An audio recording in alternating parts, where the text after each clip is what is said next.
Alors bonjour les gens de Porte-Parole.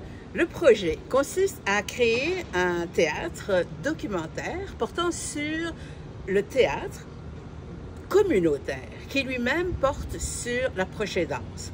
Alors la proche-aidance, on sait que c'est un phénomène très important pour le moment dans la société. Il y a 30% des personnes qui sont proches-aidantes, il y en a sans doute plus d'une année à l'autre, ça va juste augmenter.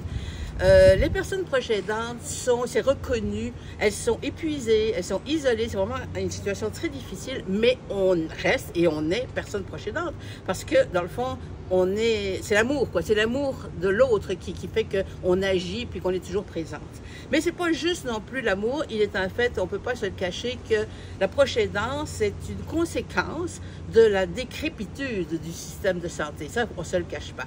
Donc, les personnes, le théâtre communautaire qui est porté par les allumettes proches-aidantes, ils envisagent la situation comme ça, la proche-aidance, c'est-à-dire d'un point de vue psychologique, social et politique.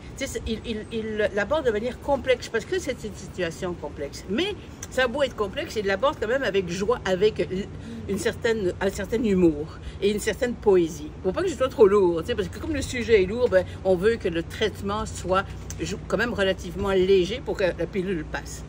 Alors, donc les allumettes, ça existe depuis, c'est un groupe de personnes proches-aidantes. C'est ça la caractéristique, c'est que c'est porté par les personnes directement concernées. On est 10, ça fait 2 ans qu'on existe et on est parti pour un bon bout de temps. On fait de la création collective, donc avec un point de vue, comme je disais, assez complet. C'est pas du récit de vie, c'est vraiment un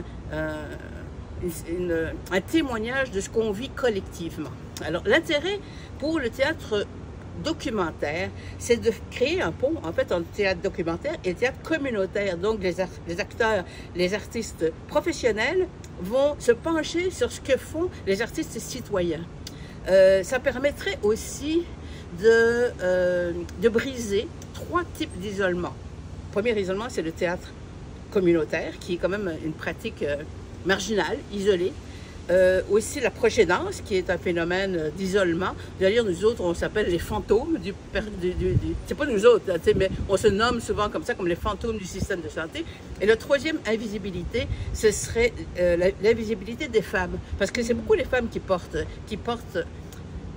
la proche-aidance, qui sont assignées à domicile et donc invisibles. Donc, il y aurait quand même un beau défi de dévoiler tout ça.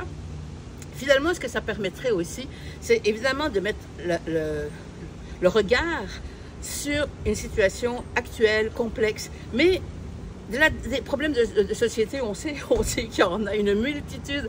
Alors, je trouve que c'est important aussi de mixer un problème crucial de santé, santé et société, mais aussi de montrer des solutions, c'est-à-dire des solutions, des réactions, des actions. C'est pour ça qu'on s'appelle les allumettes, parce qu'on on s'allume entre nous, mais on peut aussi mettre le feu entre nous et aussi le feu aux poudres. Donc c'est un peu ça le chemin qu'on fait.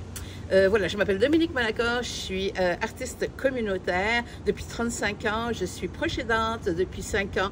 Entre-temps, j'ai fait un doctorat portant sur le théâtre communautaire, donc je suis tout à fait capable et super intéressée de participer à cette belle aventure que serait de monter un théâtre documentaire sur le théâtre communautaire, sur la proche-aidance. Et voilà!